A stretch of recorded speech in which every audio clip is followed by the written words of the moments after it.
Welcome to another episode of Mogul Talk Podcast. I'm your host, Mwanje, and today I am here with a wonderful, incredible woman. Let me tell you something about her.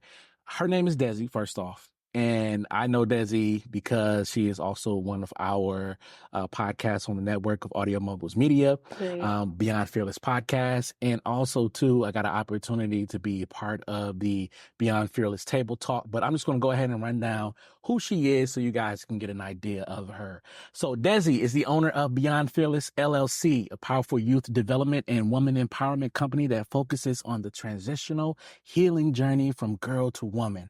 Her mission is to inspire youth and women to realize their full potential, cultivate self-confidence, and be empowered to succeed. With a rich background in social work. I love that, rich background in social work. It's rich. It's rich. And extensive experience in youth and family support, Desi has developed a unique approach that combines practical strategies with compassionate guidance. That's not all, though. She's also the creator and host of Beyond Fearless Table Talk, a woman-led conversation series that provides a safe space for healing, discussions on dating, marriage, co-parenting, and divorce. She is also the owner of Beyond Fearless Podcast, as we mentioned earlier, Desi Youth Life Coach Program, and educator and facilitator of her own well-known All About Puberty and Go Getter, workshop tailored for girls ages 10 to 17. Once again, I am here with the incredible Desi. Desi, how you doing? How does that feel, like knowing that you own all that stuff? Listen, I'm like, who he talking about? Like, he's talking about me.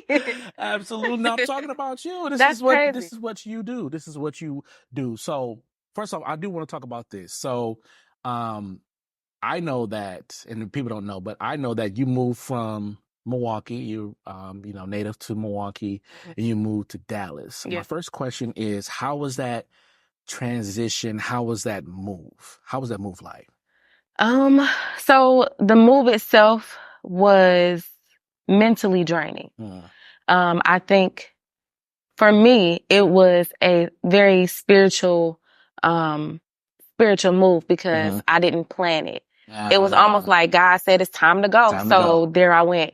And the door just opened and I kind of just followed, the doors that were opening for me. And so very scary experience for me because I don't know people. I'm not familiar with the area. I'm not even familiar with like getting around traveling. So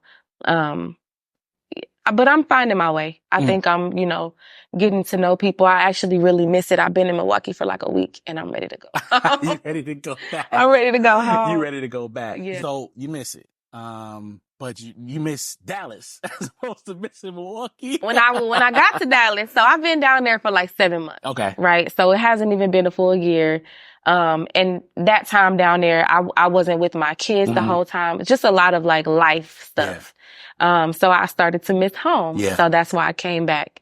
And now I'm here and I've been here for a week and now I miss it. I feel like it's preparing me to go national. Like my business is going to start traveling and I'm going to be comfortable, So yeah, that's the question I want to ask as well too. So where was your business in that move, in that transition? Did you consciously say like, I got to start over again with, new clientele, new programs, or was that kind of like this, far in the back burner? Like, it's like, let me get this move done first and then we'll start rebuilding.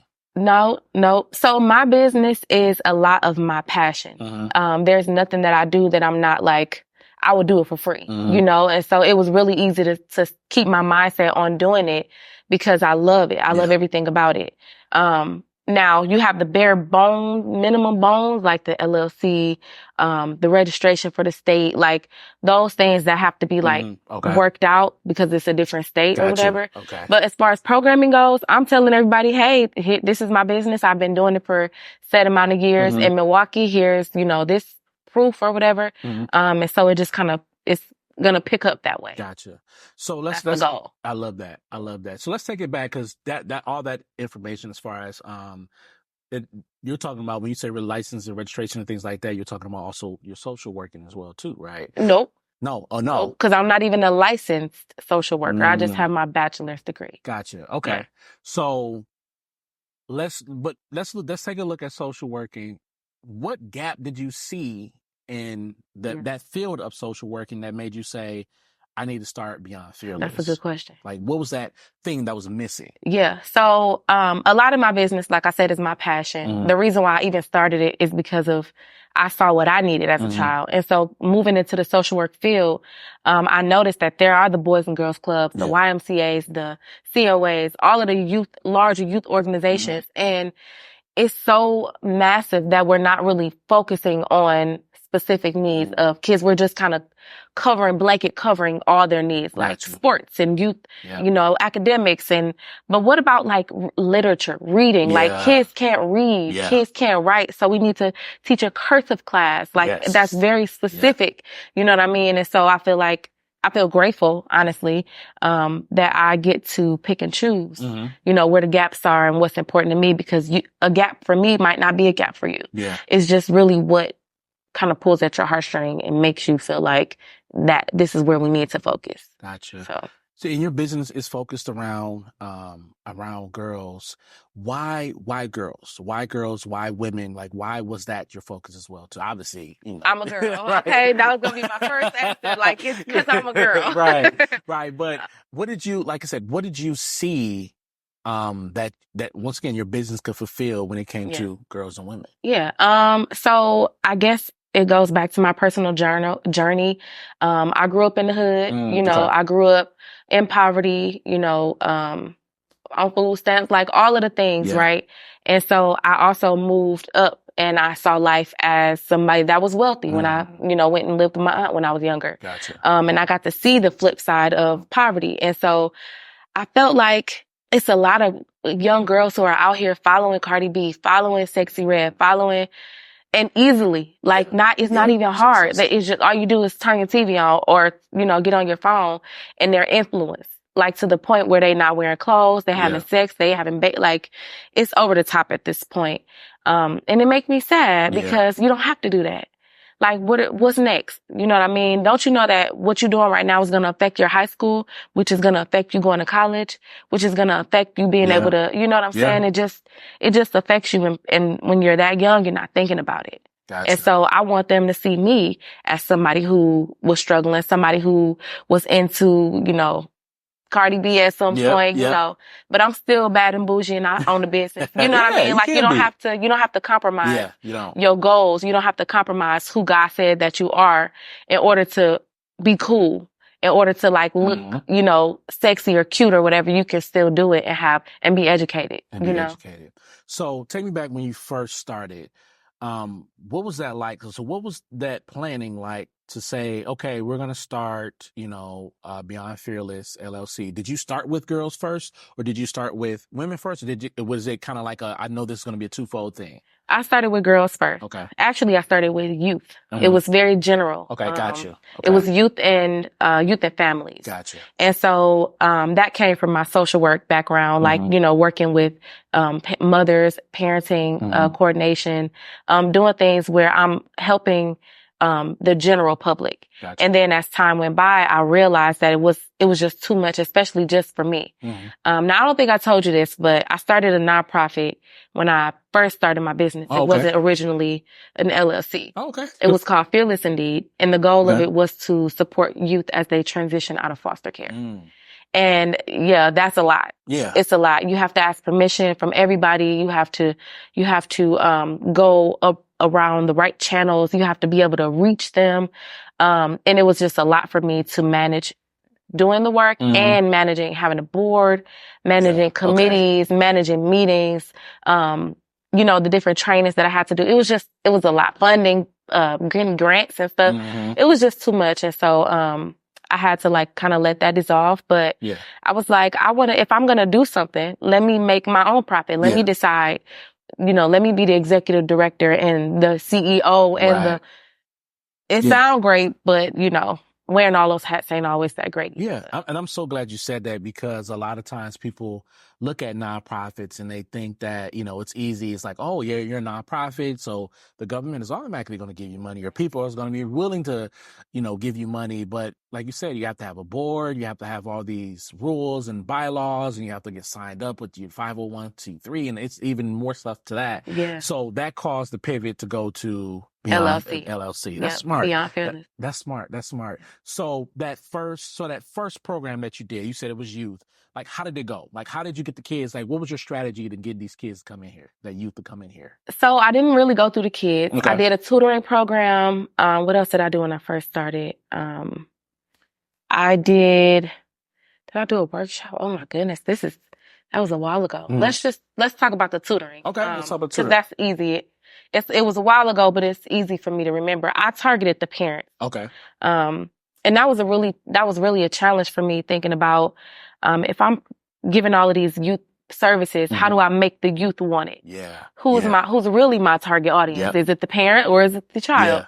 And so that was a lot of confusion for me, especially since I make my own flyers. Yeah. And so I wanted to be colorful and nice enough that a young person would want it. Mm-hmm. But then also like business professional so that a parent would take me serious. Yeah. I forgot what your question was. No, I'm glad you said that, because that is a great question to ask, because a lot of people don't understand that when you do have a quote unquote social business, and then you're talking about tutoring, it's like, how do you have to do, it's a bilateral type of conversation where it's like, okay, I want the kids to be excited, but the parents are with the money. Yeah. So it's like, to your point. Yeah. So it's like, to your point, it's like, how do you tell the balance? And even you said it in yourself, like even with your flyers, it's like, I want to make it colorful enough where a kid picks it up and like, oh, I want to go here. Mm-hmm. And the parents are like, sure, we'll take you. Yeah. So what was that like? So how did you get the parents? Like, what was that convincing to the parents? With any nonprofit, I think you have to sell the story. You have to make them care enough about it. And that's another one of the hard things about nonprofits, because not everybody care about what you care about. So you have to find a story. You have to find something that makes them care enough to give you money or to pay for the services. And so for me, I was just, making connections between the data from schools, from MPS, from, when they came out with all of the literature about like failing students, especially around COVID, students were just failing and they weren't reading, and they still aren't. And so when I'm ready to pick that back up, I'm just going to give data. I'm going to give statistics. Your children are failing. They can't read. And here's why it's important that they do. Yeah. You know what I mean? Yeah. So that's super important. So let's talk about All About Puberty. So this is a program where you're talking to girls, and they're in this really critical, pivotal moment with, you talk about puberty. And I'm thinking about, as a kid, like, oh, my voice is getting deeper, with hair on my chin, my hair on top of my lip. And I was like, what's going on? Yeah. So what is that program like exactly about? And just kind of talk about, how do you navigate that, and how do you get the girls excited about puberty? Because they're like, what time? It's like, this is a weird time in my life. I know, right? Like, who is this? So that's one of the things where you create something where it looks appealing to the kids. Okay. It has to look fun. It looks cute. It looks like I have to learn about this. And then parents are like, yeah. Now I did have I was a little skeptical, like parents aren't going to want outsiders teaching their daughters about their bodies. Yeah. And what do you have going on at home as your own, like, traditionals, or, what are you teaching your kids that when they come to me, you might be embarrassed that they share, or, maybe I'm not ready for my child to learn about vagina or vulva, or, so I had to be creative with, making sure that it was age appropriate, making sure that, the topics that I talked about were, readily available before the workshop, so what I'm teaching. Right. I created a workbook so that they can have it and take home. And the workbook included vocabulary. It included a little game, questions, interview questions for parents, like what was it like when you went through puberty? Right. So that it can be more engaging. Yeah, I like that. Yeah. I really loved doing that one. It also had a PowerPoint with it so that I can continue, even after that. Yeah. So, yeah, it was really good. I think one of the most challenging things about doing my workshops, and honestly all of my programs, is that they're social. Yeah. And a lot of what I do, people offer for free at these bigger, organizations. Yeah. And so I'm like, well, who am I to charge $50 for a workshop, but I think I have the luxury to do that because I'm being very specific. I'm intentional. A lot of the things I have time to hone in on. I create surveys at the end so that I'm making sure that what you learned is what you wanted to learn. Right. What you learned is what you needed to learn. And, it shows. It's proven. Gotcha. You know? So let's pivot over to, Beyond Fearless Table Talk. And like I said, I had an opportunity to, be in one of the table talks as well too, which is very, very interesting, concept. Is where, for those that don't know, it's where, it's a panel of men, but in the room, it's all women, and they get an opportunity to kind of, and I don't want people to think like it's a grilling or anything like that, but this is like a time where women can ask the questions that's been burning, that they may be afraid to ask their significant other, maybe afraid to even ask their brother or cousin, whatever. Like, these are opportunities where they can ask a man, you know, what are you thinking when I do this? Or my husband is doing this, and his response, when I ask him about it, his response is this. Why is his response? It's a very unique concept. But one of the things I noticed too, looking from the business side of it, you bootstrapped a lot when it comes to that, Beyond Fearless Table Talk, meaning that you know, pretty much all of it is your money.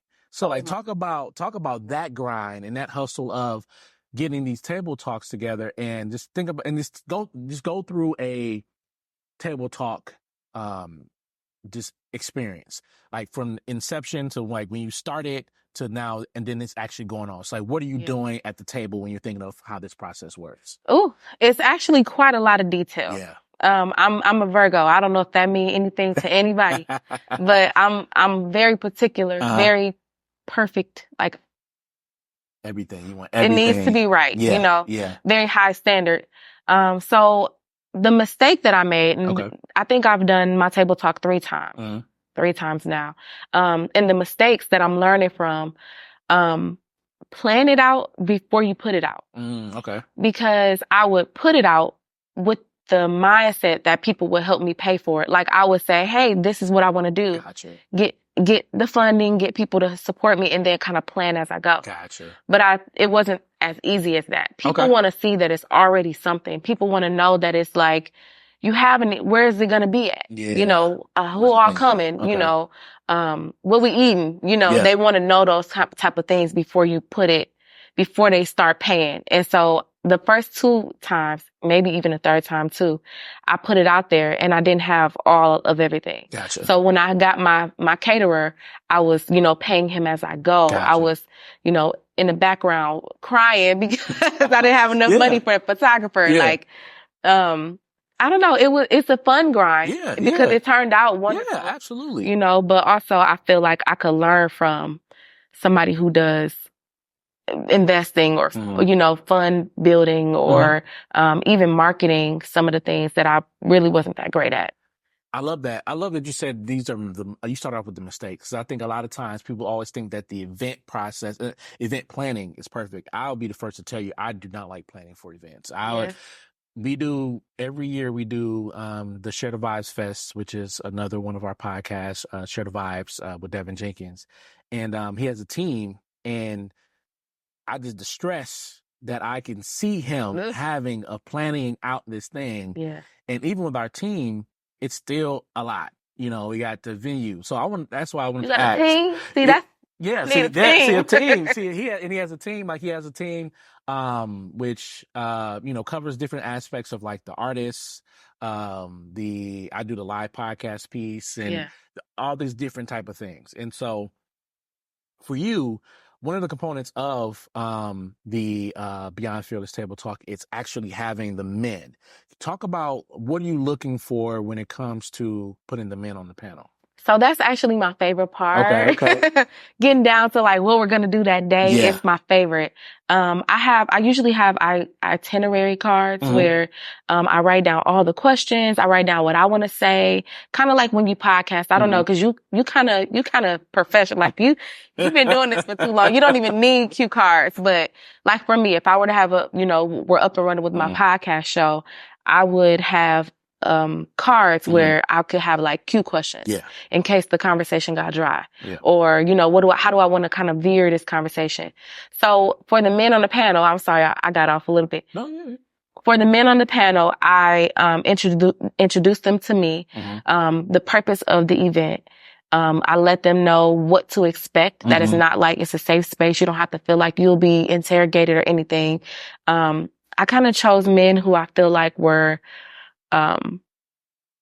ready to talk, open and willing, had a mature enough mindset, because we see a lot of podcasts out here, a lot of unhealthy, they just be talking and people don't really care, to listen. So, and then I asked them if they would come, essentially for free, to this women-led conversation. And it's always like, I would love to do that. So I think I hit on how it happened. Was that what you were? Yeah, no, it's fine. Because I'm thinking, like, the reason why I asked is because, like I said, that's one of the, and you even said yourself, it's one of the fun parts of it. But I think that's one of the unique pieces, is building this panel of men that are unique enough, that have different viewpoints enough, where women can get all different aspects of the man, instead of having this cookie cutter guy on the panel. And then, as I was thinking too, one of my favorite things, like I said, I had an opportunity to be a part of it from both sides, from the producing the podcast side and actually being on the panel. I would love to see, and I'm going to ask you this question too, but I love to see, like, maybe Bumble coming in, and because, the app, if you ever use the app is women centric, and I believe Serena is an investor of it as well too. But Bumble, in order for the guy to actually meet the woman has to say it's okay. Like, the woman has to make the first move. So it's kind of like with the Beyond Fearless, it's like the women are in charge. You would think that because the men are on the panel, they're the ones answering the question, but really answering the question, but it's really the women that are moving it. So, like, saying that, so what are some in the future, like what are you looking for, if you thought about it, an investor, as far as in Beyond Fearless Table Talk or any other part of your business? So for the Table Talk specifically, I think, what really drives people to it is the venue. And I know that sounds kind of weird, but people want to know if this is a night, because it matters if this is at a library or if this is at an upscale hotel. You know what I mean? Hotel lobby. And so if I had an investor, I would want someone who could say, hey, here's this space that you can use. It's really dope. I love that. That was one of the challenges that I had, even though my space, I think, was pretty decent for. Was it Ward 3? Was it Ward 3? Yep. That was a great space. I think that was a really good space. But moving forward, I would want it to be, I wanted to maintain that upscale kind of, classy kind of look, so that I can draw in the people. They really want to be like they want to dress up cute. They want to go. Another thing probably would be food. People come and they want to eat. So something nice, maybe small appetizers. You feed us. I've been feeding. Now Vince. You feed That's us. Vince. He's good with the barbecue. The food was good every time. So I'm grateful for that. I probably would want to have like some type of, intentional. Like, I like how I broke off in groups. Like, I love that. We were able to do that. But imagine if Bumble were there, something more intentional. I don't think that the space is created for like dating. It wasn't that. I had another event called the Mix and Mingler that I was gonna start planning for. But it was a lot on my plate to do that. But I don't know. No, I guess I'm gonna have to do some brainstorming about. Well, I love what you said though, because an investor doesn't also necessarily always have to give you money. What I've learned when it comes to investors is that you want an investor to be all encompassing. So one of my favorite shows to watch is Shark Tank, and a lot of times the business pick a shark not only for the money aspect of it, but for the mentorship. Like, if I have a sports themed business, I would probably want to go to Mark Cuban, because he owns the Mavericks. And so it's like, okay, you own the Mavericks, I can use your business mindset. And like you said, I love that you said that I want an investor that has access to venues. Like, they can point me to the venue, and they can give me the right venue, the right space, the right people. One of the venues that we used this year for Share the Vibes was a very, very brand new venue. It opened up in February. It's called Vivarium. And one of the things that was super helpful about this venue was, compared to other venues, was that they had staff. And so staff was there. It was built into the price, and they were there to help move chairs, move things, and like kind of just set up the day. And just imagine how different now the day went, as opposed to now you have your team always moving around trying to move chairs and things like that. So I'm glad you said that investing doesn't necessarily always have to have the money, but you want the money. You want the money. You just But do. it's also that extra expertise as well too. So with Beyond Fearless and just, like I said, all the other businesses that are encompassing, I'm really saying that you having these multi-faceted businesses, and it's really like taking hold where you have this team, you have this grand building where all these things are happening. Where do you see Beyond Fearless, let's say within the next 3 to 5 years? Ooh, Dallas they ain't even know what hit them. They ain't even know what hit them. I love that what I do will never go out of style. Yeah, no. It's always going to be girls. It's always going to be, it's always going to be, and I'm always going to be a woman. Yep. So what I noticed about my business is that when I started, it was from a place of who I was then. And as I'm growing, it's a lot of stuff that I've created that I want to do that I'm going right past it because I'm getting older. You know, so now with the life coaching, services that I do, and I know you're probably going to get to that, but it makes sense for me to go into that because I have so much knowledge now. I have so much life that I've lived to give back. And so even though it was like mentoring before, you know, workshop before, I could still do that. But now I can kind of venture in and kind of move as I grow. And how is that business for you? So life coaching, a lot of times people think it's just people telling you what to do with your life, but it's more than that. So talk me through, like, how does that process work for you? Like, how do you get your clients? And then what are some of the, like, the day-to-day things that you do with your clients?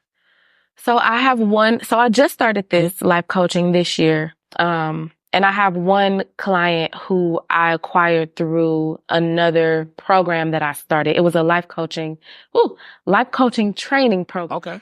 And as a part of that program, you have to get a client to kind of practice with. Now I am a certified life coach, but through this coaching program, it's with my business mentor, Jennifer Malone, you can become certified. And she talks about like spiritual, different ways that you can feed your clients spiritually.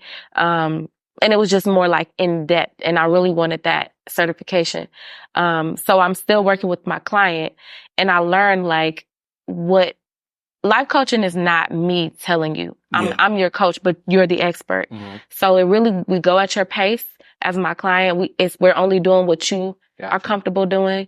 So right now, since I'm so new in this business and in Dallas, I have to be creative with how I get my word out.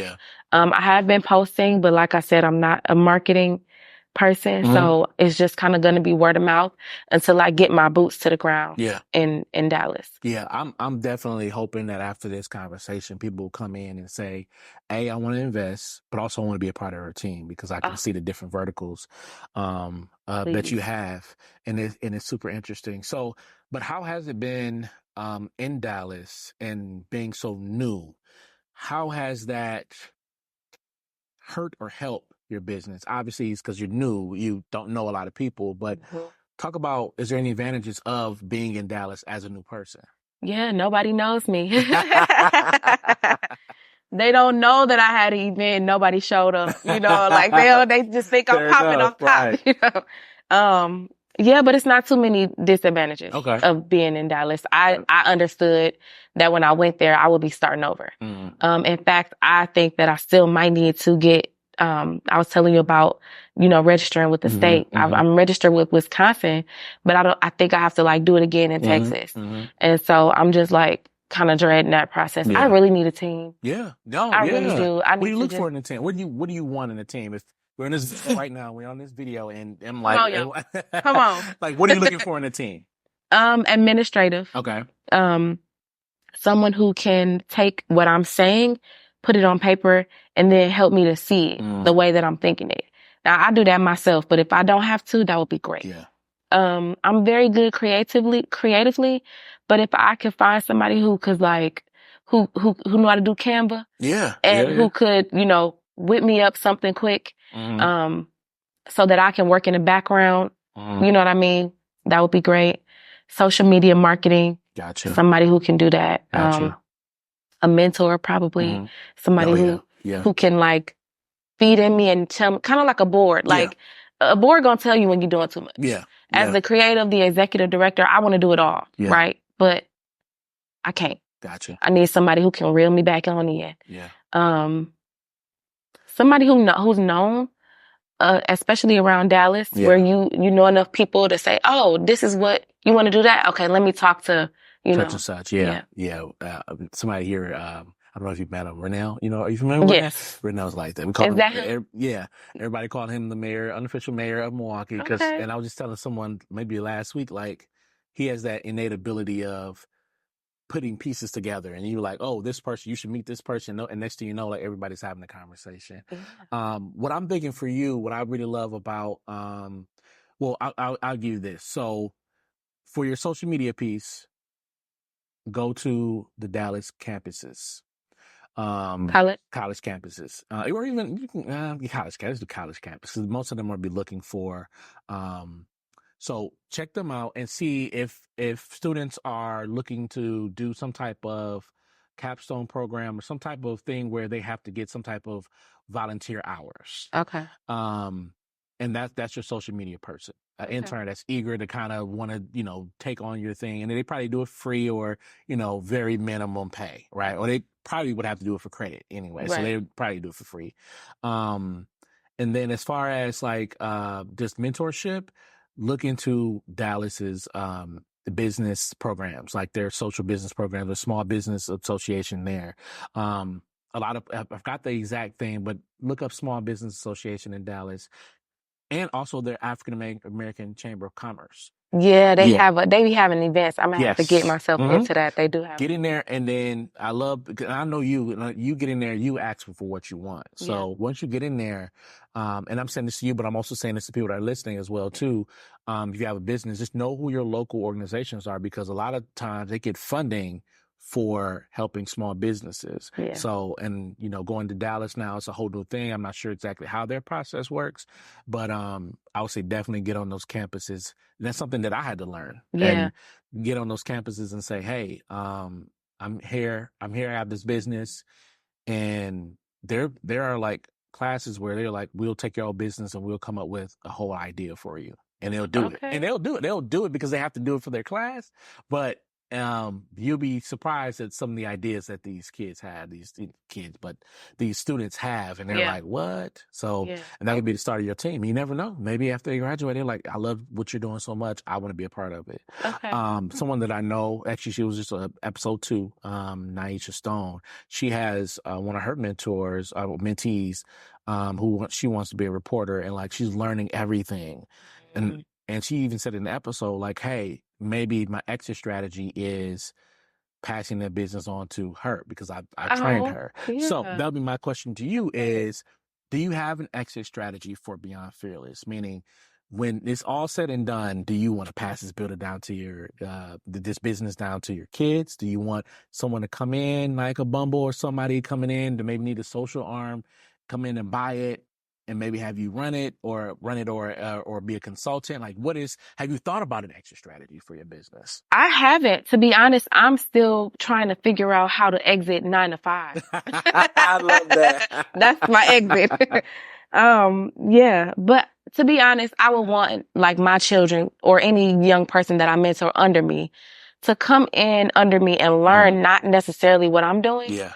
But learn the lessons and the mistakes that I am, so that when they have a passion, what if it's making shoes, or if it's, creating water bottles, if it's something that you're passionate about, this is what the process might look, this is what it might look like.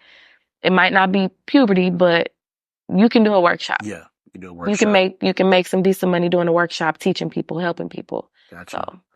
Is there anything, as we wrap up this episode, like I said, it was a great conversation, because I love the fact that we're workshopping the business together. And I love the fact that you said, like, I don't know, I don't know, or I'm coming up with this idea. It's not because you don't know. It's because like you're actively working on trying to make your business better. And I think, and I'm doing the same thing. Like I'm going back to the bare bones of my business and saying, how do I get customers? Like, what is that process like? And that's why I've been asking you, like, what have you been doing? Because I'm taking mental notes as well.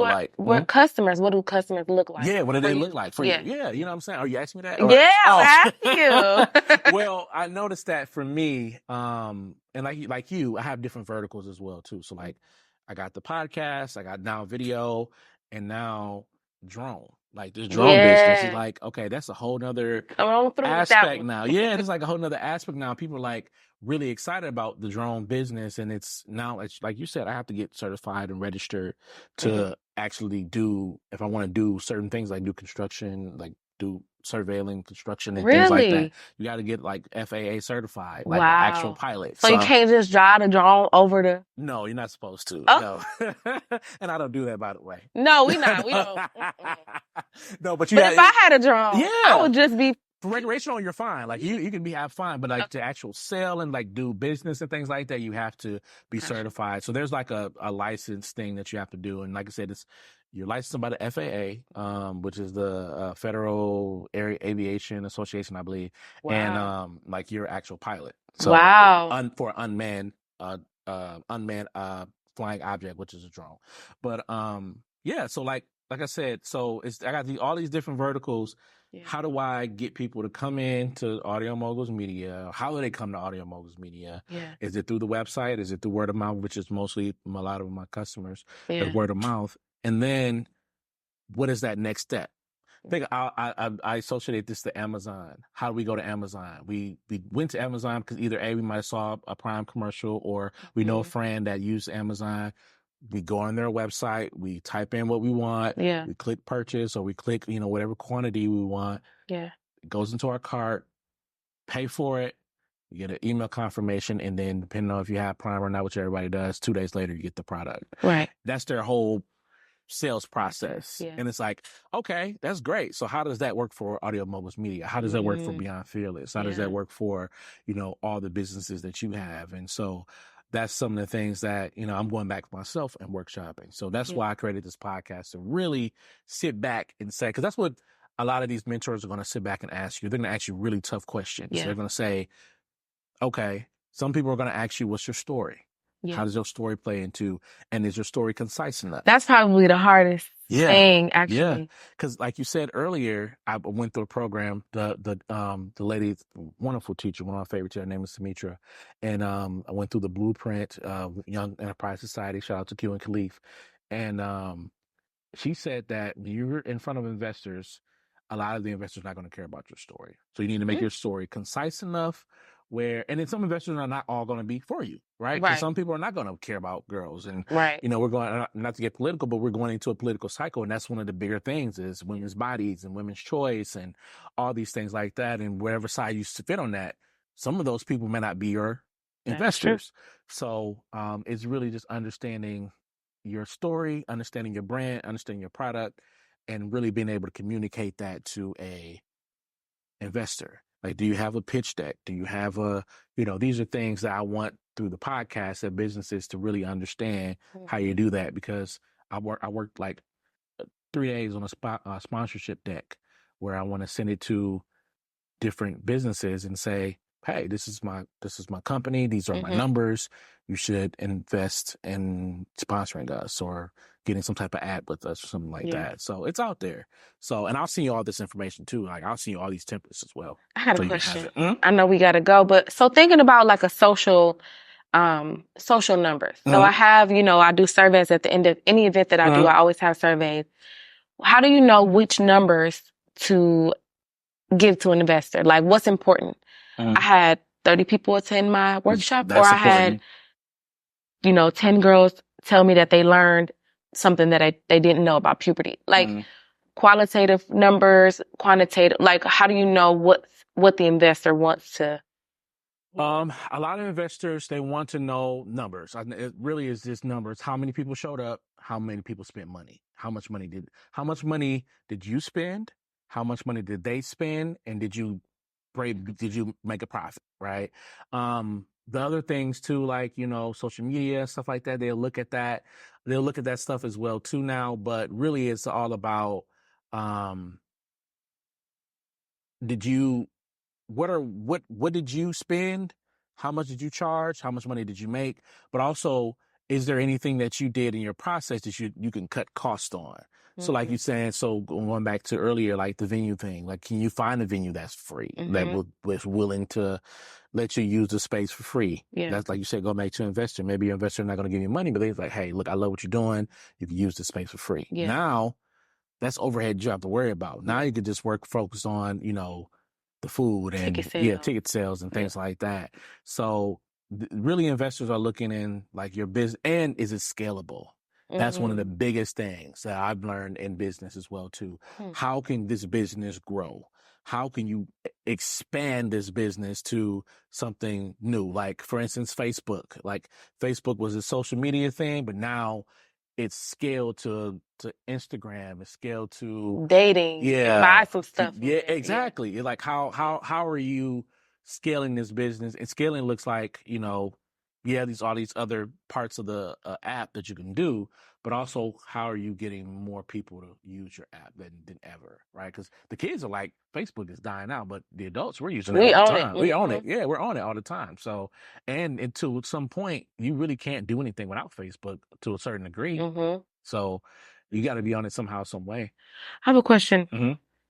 So when you think about growth plan, and this is just me thinking about my social business, to make it make sense, growth plan, you start with something, right? A small, my auntie used to tell me, minimum viable product. Yes, right? MVP, yeah. So you start with this one thing. Yeah.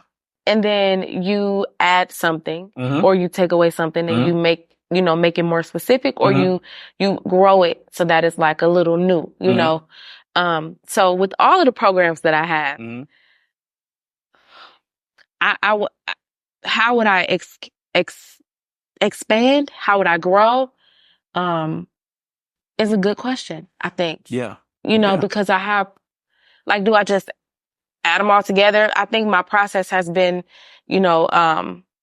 this program is during this time of year. So I can like break up how I offer my services based on it's school year. So tutoring obviously is the obvious one. Puberty is around Women's Month or something. So I do it then, or, Valentine's Day. That's when I want my table talk to be. So how do you, I don't even know what I'm trying to ask. Well, I love you say MVP. MVP is like the bare bones of your business. So if you had to break down the bare bones of your business, what is the basic thing that you get out of Beyond Fearless, right? And then you shoot that out to your customers and you kind of basically try it out. So think about it as an app. So if I were to start an app, the app would be, let's say I'm doing a podcast app and I want all these, and the end game is to have all these features where people can like, subscribe, pay, buy this, buy that, do this, do that. That's the end game. Okay. But my MVP is I want an app where I can push out and people can just listen to the podcast. That's it. That's all I want. That's MVP. So it's like, now I do that. I get information back from my customers and then also investors come and see like, oh, okay. So you had, monthly, you had 20,000 people listening to your show monthly. I want to invest in that because that's something that's scalable. You haven't even finished the actual product, but this is what, this is what you're trying to do. Yeah. So it's the bare bones of what. So I would say to you, what is the bare bones of Beyond Fearless? Is it what maybe 2 programs or 2 product offerings that you have that you can put out there and like kind of test and see like, okay, people like this? So I like using the puberty workshop as an example because I got so much feedback about people wanting that. So in my head, the bare bone would be, and this might not be it. Please don't come for me. So offer the workshop for free. And I know that's not, a lot of people don't like to hear that, but offer it for free. Yeah. So that I can see what I do right, what I do wrong, what the girls get from it, if it's scalable, if they even care, enough to come back next year or, so would that be kind of a bare bone minimum? Yeah, or if you want to do that, so then create a sponsorship deck and say, all right, I need to, if I'm going to offer it for free, I need enough sponsors to come in and say, hey, and so what are now you got to look at, okay, what do I want these sponsors to get for their money? So do I want to just have them, maybe I have them, for instance, Share the Vibes Fest. So we had sponsors come in, they wanted to have booths at the event. They wanted to make sure that their name was on the website. They wanted to make sure that any flyers, anything that go out, they have their name on there. Maybe some wanted X amount of tickets to the actual event. So, if they spend this amount, you get this amount of, let's say you spend the corporate amount of the tier, which is like $5,000 or $10,000, whatever. You get 15, 20 tickets to the show. Yeah. VIP. Maybe you get a little wristband, it's this puberty thing. So I can't think about drinks or nothing like that. But, maybe they get a chance to speak at this thing. And, it's like really think about if I'm going to do this for free, how can I get the sponsors bang for their buck? And a lot of times it's just the fact that, like I said, that's why I was looking at Bumble, looking at all these different type of businesses that are girl or women eccentric, and say, hey, this is what I'm trying to do. Good. How can you benefit, and this is how I can benefit you. I get X amount of girls to come to my puberty event. So let's say they get 30 girls to come there, 30, 40 girls come there your first time in Dallas, right? Yeah. The business is like, oh, that's 30, 40 girls I can now try to get this product offering to, or offer these services to, so. Yeah, this is really good. Yeah. So in Milwaukee, I know so many people. So we had, Target donated, That's awesome. Those bags where they had like pads and soap lotion, That's awesome. Hygiene products. And then there was another young lady who did cupcakes for us, and we got free cupcakes. I had another, organization that, donated like books for us, and it was really good, but that's because I know people, so in Dallas, I want to be more intentional about looking for women-owned businesses and girl-focused businesses that can like work with me. That would be partnership. So you probably gonna have to go to somebody's event and say, "Hey, Desi, I do this thing. I want to help. I want to help. Yeah, how can I help you? Let me come. Let me see what you're doing. This is what I do. Here's my expertise." And then you be a part of their team. And then when it's time to do an event, hopefully they'll be a part of, they'll come back and they'll be part of your team, and you start growing. And one thing about women is like when you all get together, it's like it could be a powerful force. Yeah, sisterhood. So, sisterhood, exactly. Before we leave, though, I do want to pop this question in. You did have a question that you wanted to talk about. We may have already answered it, but it says, Ashley Danielle says, so boom, I have a question for creatives, event planners, hosts, live curators, business owners, etc. When you have an idea or plan to execute, but requires collaboration, and you have a particular person or group of individuals or space in mind, after you reach out and they're either not available, uninterested, or have low interest or effort, what do you do? Do you move forward with them, replace them, or you drop the idea completely? Thoughts or feedback? And so my question is, have you had that happen to you where you've had this idea, very little interest, and did you drop the idea? Did you replace them? Like, what was that? What was your thing? I don't think I've ever dropped an idea. I just go forward. Even if it's 2 people at my workshop, I'm still going to do it. I think it's really disheartening when you reach out to people and you see like how great they can contribute and how you vision them to come aboard and they don't want to, or they can't, or, I think you just have to, maybe it's about timing. Yeah.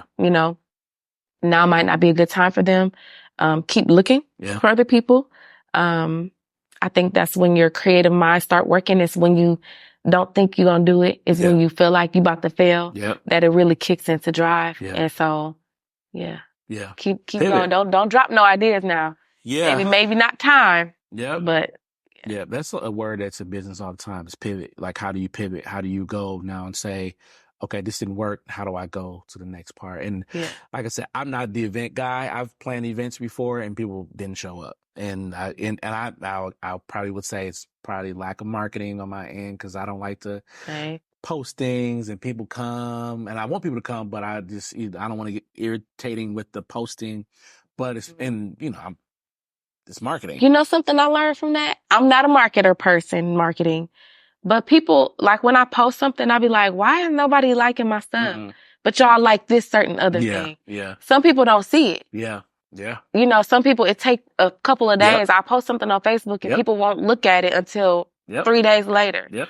So imagine if I had a post here this day, that day. Yeah. It would just be more, to me on my end, on your end, it looks annoying. Yeah. Like, why do I keep having to post this same stuff? But I guess you just got to do it. You got to get unique with it as well, too. You got to maybe get some influencers that's in your local area that can, hey guys, they got, X amount of followers, 30 to, and micro influencers as well. Like micro influencers are people that have 1,000 followers all the way up to like 50,000 followers. And they don't have to have the huge following, but their following's actually better than Kim Kardashian and things like that, because the Kim Kardashians they throw a post out there and you get a lot of people, but it's a lot of people might not connect with the brand because they just doing it because it's Kim K. But the micro influencers are the ones that actually care about who they work with, and they care about if someone that they don't want to work with, or they get a product and it's not good and they can damage their influence with their followers. So those are the ones too that kind of reaching out to, and a lot of times they have agents. Sometimes it's just them. You just reach out and say, hey, I have this idea. I love what you're doing. This is what I do.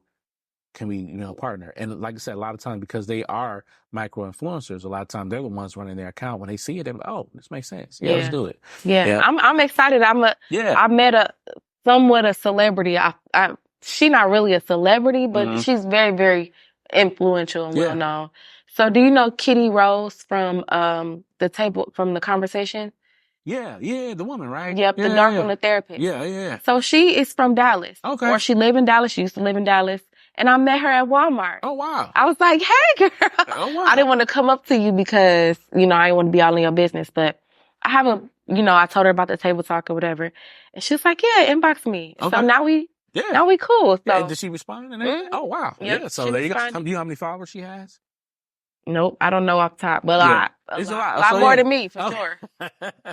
So like, depending on who you think, it's like she could be an influencer. Obviously, she's not a micro influencer, I'm pretty sure, but definitely taking that account. So an option. Yeah. Okay. So I'm glad we had this conversation. Once again, those that are listening, watching, like I said, Dezi is working through her business, which is great because that's what we're here for. This podcast it's just a podcast for entrepreneurs. Yeah. That's our tagline, the podcast for entrepreneurs. So like, we're getting entrepreneurs that are either established or still working. And pretty much everybody that I talk to is saying like, this is what I need work on. This is what I'm planning on doing. And I love that because we're all working on it. So, please give them your socials, how they can follow you and all that good stuff. Cause like I say, you never know, maybe have an investor. Yeah. Okay. So my business page is Beyond Fearless LLC on Facebook and Instagram. My personal Dezi Grant, DEZII _Grant in Instagram. And then Desi Ray on Facebook.